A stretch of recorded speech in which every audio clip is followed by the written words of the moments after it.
The more I'm with you, pretty baby, the more I feel my body breathe. I'm building all my dreams around you. Hey everybody, it's Mike Jeffers, ChicagoJazz.com, Chicago Jazz Magazine. Welcome to episode 119 of Talkin' Jazz. We've got a dual guest setting right here at the Johnny O's hot dog stand right here on the south side. Our second interview of 2019. Michele Thomas, everybody knows Michele Thomas, and Jeff Hedberg, who a lot of people also know. But Michele's been on the show before, so Jeff, welcome to the hot dog stand. Are you thoroughly impressed with the atmosphere here at Johnny O's? These are sitting in front of me, so yeah. Yeah. Yes, we have dual action, double barrel hot dog action here on the table today. But we are not here to talk about hot dogs, folks. We are talking about this show that you guys have coming up at Winters Jazz Club, January 18th and 19th. Yeah. Yep, Friday and Saturday night, Winters Jazz Club. Of course, it's located at 465 North McClurg Court right there in Chicago, wintersjazzclub.com. You guys are doing a tribute to Lambert, Hendricks, and Ross. Yep. Now, we have two of the three. The other person involved in the show is Alyssa Allgood. She's busy tonight, but that's all right. We had to get this thing in because this show's coming up. Now, I don't know many many groups that have even done a tribute to this group, this legendary jazz trio, right? I mean, they got together and they kind of revolutionized the way vocal jazz was taken on. Now, Jeff, you haven't been on the show, so before we even get into that gig, why don't we talk a little bit about your background? Sure. Because you're originally from Chicago, I think, right? South Side, yeah. South Side. He was even talking about how he hadn't been down in this neighborhood recently, and nothing's changed. No, brought back a lot of memories. It was cool. So did you grew up, now you run a big band, you play trumpet, and then you also are a vocalist. You grew up in Chicago. Were you in the band programs in high school, or how did that work? I actually told this story to like my students today. They wanted to know how I got into I'm music. glad So you here we warmed go. So there we go. I all started like when I was 5 years old. Grew up with my grandparents on the southwest side, so like 63rd in Harlem, 63rd in Oak Park, in between there.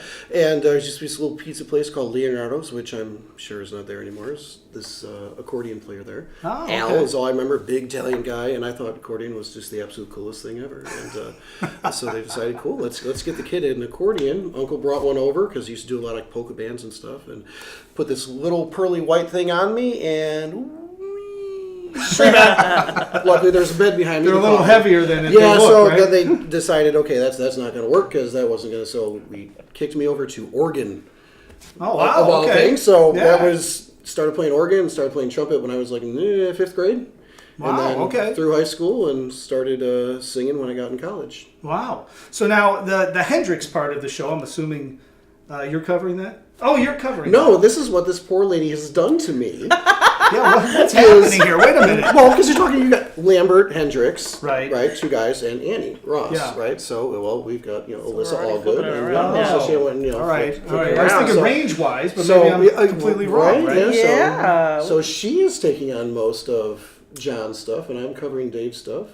Wow. A bit. I mean, we tossed stuff And then around a Alyssa little bit. apparently just gets the easy stuff, right? She gets it. Oh, yeah. Yeah, Annie Ross. Annie's stuff is totally easy. It's, So why don't we talk a little bit about the history of that group so that the people that might not be so familiar with any of them kind of get a background of it. So Michele, why don't you take that on? Yeah, Lambert, Hendricks, and Ross. This is Dave Lambert, Don Hendricks, and Annie Ross. They were one of the first jazz vocal groups, I want to say like mid to late 1950s, to kind of come out. And it was just, they were doing something that no other groups had done. I was just reading recently, I thought it was so interesting that they were one of the first racially integrated jazz vocal really? groups. Wow. One of the first mixed-gendered Wow. Okay. jazz vocal groups. So they were revolutionizing on every end of things. But they were coming in and kind of creating and building on what had already begun as this art of vocalese singing. And what is that? That started in 1920s and was basically, I'm going to give a short definition of it, but there's a lot of different interpretations, but it's essentially writing lyrics to jazz solos, to instrumental solos, to instrumental songs, to heads, to bebop heads and things like that. And up until that point, before Lambert, Hendricks, and Ross, it really had been more of a soloistic kind of endeavor. They're improving a lot, right? But these are specific lyrics that they're yeah, writing? the specific lyrics that they're writing over transcribed solos. Sure. Yep. Yeah, so, and it had been made, prevalent by people like Eddie Jefferson and King Pleasure and things like that. But once Lambert, Hendricks, and Ross came around, they were the first people to ever do it as a group, to basically start writing for kind of bigger ventures in terms of like big band arrangements and bigger group ensembles and things like that, and really just taking it even further than it had ever been taken. So that's kind of the distinction for them. What's like a tune or two that the viewers might know that they wrote vocalies to? I know there's bebop tunes, obviously, right? For sure. I probably can quicker name probably artists they wrote for. So like one of the first albums they put out was Sing a Song of Basie. Yeah. So they wrote songs to a number of Count Basie charts. Cloudburst is one of them that we'll be doing. I'm trying to think what else. Off that, I was gonna say Twisted, but that's Annie's. That's Annie's song, yeah. And Duke Ellington chart. I mean, they really. Yeah. What I love about it is that they, in that time period, they were reaching back for a lot of the big band swing arrangements, but also just spreading out to other parts in terms of bebop music and more modern jazz. It's like they would kind of like go the full span for the next decade. Okay, I would say of just reaching into these different eras of jazz and providing just these reinterpretations basically through lyric. Writing, but also just reimagine. It's just like, how do you hear this in a singing setting now? How do you hear this big band chart in a just a 3-voice setting? And they would take actual solos in those tunes, right? So let's take a bebop tune or a tune like that. Let's say a Charlie Parker solo or something, right? Yeah. They might take a solo like a chorus. Yeah. A section, A B section probably or whatever, and they would write specific lyrics over specifically what was they played, and then they would recreate it on stage with these specific lyrics. Yes, which is amazingly difficult. Yes, and a very, very specific type of songwriting. Yes, lyric writing. Yeah. But I think that stuff is so exciting because it's really hip because you hear a lot of vocalists. They come up, they sing the head maybe twice, it builds on it, blah, blah, blah. Everybody knows the words, everybody's happy, and then the soloist solos. But it's pretty impressive when all of a sudden these lyrics are being blown over what a solo would have been, like a Charlie Parker solo. Or a Miles Davis solo. We're going to be doing that, I mean, because the horn players or the piano players are not thinking about lyrics. No. They're playing. No. So when you put lyrics to it, there's a whole other level of pronunciation and everything else that has to go into it. And to be able to hang and swing and do all that is an art. Yeah, it's absolutely. It definitely is. I mean, that was the idea. I mean, and even with people like John Hendricks, because this show really was, it grew out of the first thing that I did about earlier last year, which was a dedication first to John Hendricks. And John Hendricks was their main lyricist, and Lambert, Hendricks, and Ross. And as I think a lot of people have quoted Kurt Elling saying that John Hendricks became kind of the perfecter of the art form because his vocalese lyrics were not just simply just let me put some kind of lyrics to this solo, but then began developing like these streams of consciousness and just like poetry out of this, which is even far more difficult, to kind of take that solo and look at it and go like, I think this is this concept or thought that we're going to talk about in the midst of this solo. And that's interesting because I tend to think like just, listening to that type of stuff, I mean, that's really where rap music kind of came out of, right? Because it's the conscious flow when they're improvising the lyrics, because he used to improv the lyrics over specific melodies or over specific things there on stage with that concept and pushing it out. And I can remember, I think it was Snoop Dogg or somebody actually talked about, I don't know if it was Hendrix specifically, but he did relate it back to blues and jazz and things like that. So there's awesome. that tie-in to the whole thing. Absolutely. So what can people expect to hear? I mean, what tunes are you guys going to be playing at this? Because, I don't know, I'm looking at this and it seems like you got 2 sets, 4 sets, 2 nights. Yeah. It's a lot of music. Yeah. It seems like pretty simple stuff, though. I think we're going to be sampling. She just How sure I am about this. No, honestly, this has been a schooling. I can at least speak personally for myself. This has been a schooling for all of us. And what was beautiful about we compiled about 16 tunes, and we were able to kind of get a mixture of some of the things that represented some of the big band writing. We'll do Duke Ellington tunes. We'll do Count Basie songs, some of the smaller group in terms of Miles Davis representing that, Horace Silver we're doing a couple of tunes of, and actually we're also doing some originals that were written by Lambert, Hendricks, and Ross. Oh, okay. So, and that, well, depending on how hardcore fans they are, some people may not know that that was also part of it, because both Lambert and Hendrix were professional songwriters, period, during that time. I mean, they were writing for a lot of musicians, a lot of recording sessions, and so they had their own original pieces too they brought together. So we're going to be presenting some of those things too, some lesser known gems. Oh, that's great. Yeah. It all ties in. It's all working together. Yeah. And I think that if somebody is curious about this, they should definitely check it out. But if you just love jazz, I mean, this is like Kurt Elling came out of this stuff. This was heavily heavily influenced, like somebody like Kurt Elling, somebody like Diana Krall, I think also has been. I will go influenced by further this. than that. I'm saying basically that this is the evidence of anyone we know, up all the way from Manhattan Transfer to Take Six to the Pentatonics today. They don't exist without this group. Right. Yeah.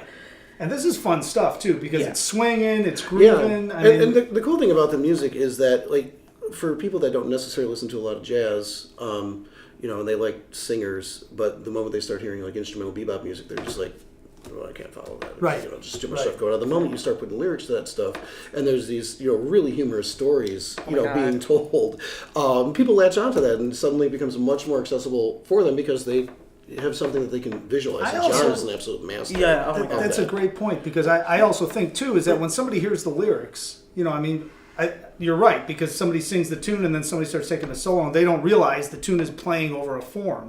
Right. But when you hear a lyric, you tend to hear the tune behind this lyric, and it's really great for even the casual music fan, because they're going to understand what's going on in the tunes, and it's fun. And you're right. I mean, I think Hendrix has some really crazy. Oh, they're ridiculous. There's so much humor. There's so much humor in this music, which I love about it. So how did you guys just decide to do this show? I mean, you could have done a million other types of things. You could have each one taken one tune here or there, maybe tributed 5 different artists or whatever. You decided to tackle this. How did you come up What was with the motivation? the John Hendricks thing? Because that's You had a lot of time on your hands, Honestly, and you wanted to just work on this forever. Always. Yeah. No, honestly, back in 2017, John Hendricks passed away around Thanksgiving. And I don't know why. It's one of those things, it's like whenever we hear of greats passing on, I think some of the natural behavior that we have as jazz musicians is that we start going back maybe and listening, or we might catch on to something. It's like, man, let me go back and listen to this one thing. And for me, it kind of didn't stop. As I started doing that, I just felt more and more hungry to want to keep going into it. I was just like, man, I didn't listen enough to this.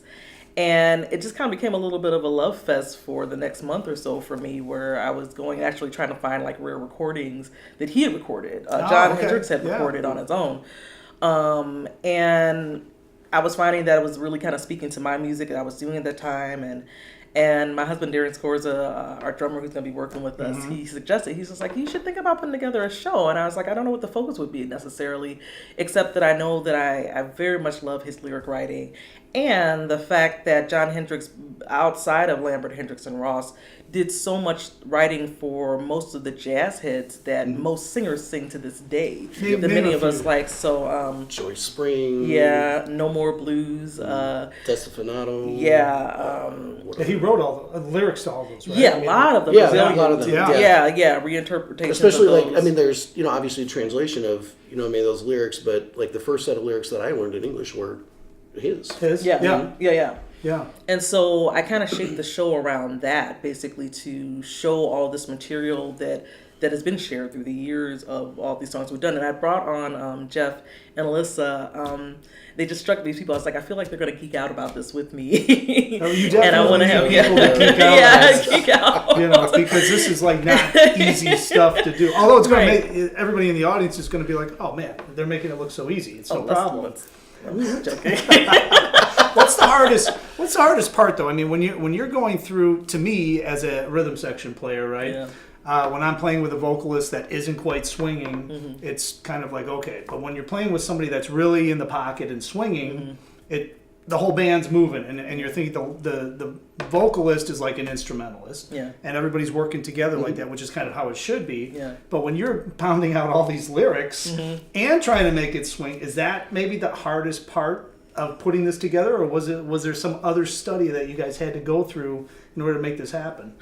Like the hardest part. I mean, it's a good question. It definitely added, at least for me, a couple of new layers of challenge to it. As you said, like you're learning these lyrics, you're trying to figure out exactly how to articulate them and still both articulate them in terms of pronunciation and making the message clear, but articulate in terms of the actual solo to keep the integrity of the original soloist.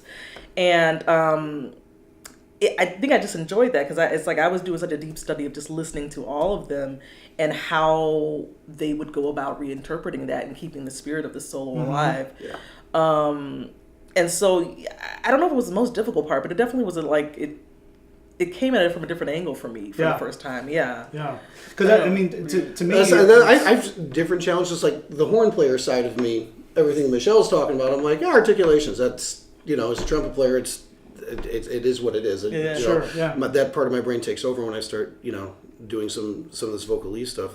The hard part for me is to, like how do you cover this music, with three primarily solo singers is what the three of us typically do, and come and blend these three sounds, because I mean we had worked a little bit on and off over the last couple of years. I've never worked with Alyssa before. I don't know if you had. So it was how do you come together and blend these three voices to honor the spirit of this iconic group, but not sound like you're just flat out just trying to recreate and copy and still put your own spin and your own personality into it.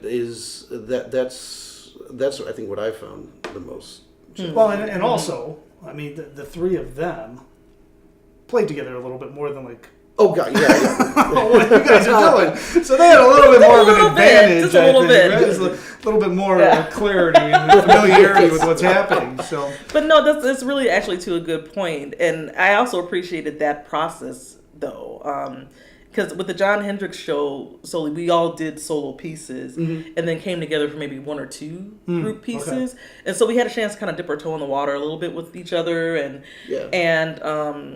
kind of figure out, like, as I'm sure they had to, just kind of figure out, well, how can we sound well together? How can we all know that we have a focus and a love for what the sound of this is? How do we fit ourselves together to kind of like unify on that, And then we got to build on that even more so this time. Yeah. It's like, No, this has been an experience this time because I mean it's we're covering just like 3 solo tunes and out of those 3 sets, which is the complete opposite of the last show that we had done, where just a few group tunes, and now it's like all group tunes. It's a nice blend of like really happening fast bop, like heads and cool harmony stuff, and some of the stuff. Well, and also Winters is like a great place to have this happen because it's set up really well. I know that Scott, the owner, really has a focus on vocalists there. It's an intimate room, which is dynamite. It seats about 110 people, I think. Tickets start at $20. You're going to want to get those at wintersjazzclub.com because this type of a show usually sells really well over at Winters. They do a lot of different tributes and a lot of different things on the weekends, which is awesome because it relates to the casual music fan and the hardcore fan all understand what's happening. Yeah. Plus, it's an awesome setting to walk in there. The bar's there. You can get there early, have a drink, hang out, So that's wintersjazzclub.com. Winters, 465 North McClurg Court, right there in Chicago. January 18th, January 19th, Friday and Saturday night, 7:30 p.m. and 9:30 p.m. shows. Now, who's in the band? Because it says it's the Michele Thomas Septet, Sextet. Sextet, yes. Sextet. There's not 7, there's 6. Presents a dedication to Lambert, Hendricks, and Ross. And who is in the band? So we've got the pleasure of a wonderful trio behind us that night. We'll be featuring Kevin Ford on piano, Corey Biggerstaff on bass, and Darren Scorza on drums, supporting all of this. And yeah.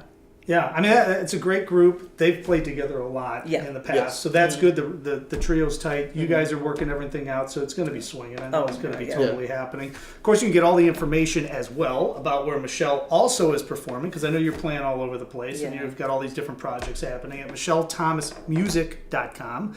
And then Jeff, it's Jeff Hedberg Jazz.com. Now, Jeff, before we get out of here, why don't we talk a little bit about your big band, too? Sure, but if you call it a big band one more time, I might have to run across this Well, table. what's the name of it? So It's a larger. it is a large trio. ensemble. It's a large ensemble. I'm just a drummer, man. When there's more than 4 people, it's a big band, man. It's a real big band, man. So it's a technically dectet. Okay. So it's Jeff Hedberg in C11. The music is primarily all written by Marty Page for the very classic, iconic dectet that he originally kind of wrote for Mel Torme. So 3 saxophones, 1 French horn, 1 tuba, 1 trombone, 2 trumpets, bass, and drums. We also present a lot of the music that was on the Art Pepper Plus 11 recording. I So, love that stuff. Yeah. Killer stuff. So also piano, we need some piano for that. So 11, 12-piece group. So you're not quite a big band, but a large group. But everyone likes to say big band because they see it. I'm like, no, man, it's not a big band. We spent a lot of time on the fact that it's not a big band. But it's a cool project. I've been running that group now for 10 years. And Where do you guys play? Because everyone usually the showcase, Okay. the jazz showcase is usually where we've. Do you do like a monthly thing there, or maybe it's every couple usually months? every or couple something? months. Okay. We'll come in. We've been in some chats with Winters about coming in there as well, and on and off, places here and there. Mm-hmm. And then, of course, you have other projects happening. You're performing different places. Teaching and things teaching like and that. teaching and teaching and teaching and others. Well, they can find out all about all of that at jeffhedbergjazz.com. We'll link both of them up down below. And Alyssa Allgood, we're not going to forget you, Alyssa, even though you didn't make it out tonight. You're not going to eat Missing hot you. dogs. We're hanging out here. You're not here, but we're thinking about you. So AlyssaAllgood.com. I know she's busy. She's always got shows coming up, so you want to check out where She just she's put out a new at. CD, right? Yes. She just came out with a new Exactly CD. like you, yeah. Yeah. So Dynamite. she's busy. Killer She's touring. song. Yeah. Busy. So anyways, all right. Thank you so much for coming down. I think we covered everything, and I think that hopefully anyone watching this who didn't really have an idea of who Lambert, Hendricks, and Ross does now, and everybody that does, you got to get to the show because it's going to be incredible. Fun stuff. Yeah. All right, so as I always say, thanks for watching. Obviously, Jeff, Michele, and I hopefully will see you out on the 18th and 19th, but if we don't see you there, hopefully we will see you somewhere out on the scene.